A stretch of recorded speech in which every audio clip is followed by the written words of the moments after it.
8h38, on va retrouver en direct Romain Debris depuis Bourse Direct.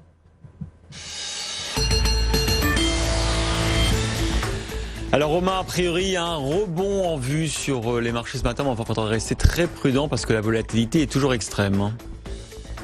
Oui, très prudent en effet, puisqu'on a déjà annulé une partie du rebond. On est repassé dans le rouge sur les contrats à terme sur le futur CAC 40 en préouverture. On baisse de 0,13% maintenant, alors qu'on progressait d'1,87% il y a une demi-heure.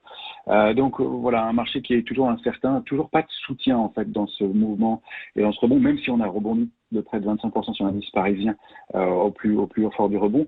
Voilà, on constate que les investisseurs sont très en retrait. Il va falloir se méfier des répliques baissières. On est toujours dans un contexte inédit, avec une gestion longue de la crise probablement et beaucoup d'inconnus. Ce qu'on a surveillé, c'est la reprise de l'activité en Chine. Elle est en cours, mais elle s'avère complexe. On voit qu'il y a beaucoup de ruptures dans la chaîne de reprise de l'activité. Et puis surtout la gestion de la crise aux États-Unis qui s'avère au moins aussi complexe. Là, on va avoir des publications cette semaine macroéconomiques particulièrement intéressantes puisque c'est une semaine d'emploi aux États-Unis. Mercredi, on prendra connaissance de la mesure privée des créations d'emplois et vendredi de la mesure gouvernementale et puis surtout du taux de chômage. On se souvient que jeudi dernier avait été publié les inscriptions au chômage aux États-Unis qui était monté à 3 300 000 inscriptions contre précédemment 300 000 inscriptions au chômage. Donc il y a évidemment des conséquences immédiates du virus et des chiffres qui sont astronomiques qu'il va falloir surveiller.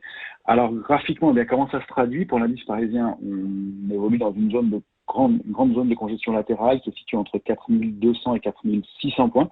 On constate qu'il y a une médiane dans cette zone de congestion latérale qui se situe aux alentours des 4370 points. Ça, c'est sur le contrat à terme, sur le futur CAC 40. Voilà. Si on casse les 4200 points, on a de bonnes chances d'accélérer en direction des 3900-950 points.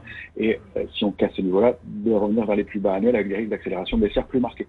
Si en revanche on arrive à préserver cette zone et qu'on arrive à s'affranchir des 4600 points, il y a des zones de résistance majeures intéressantes situées aux alentours des 4750 et 4940 points.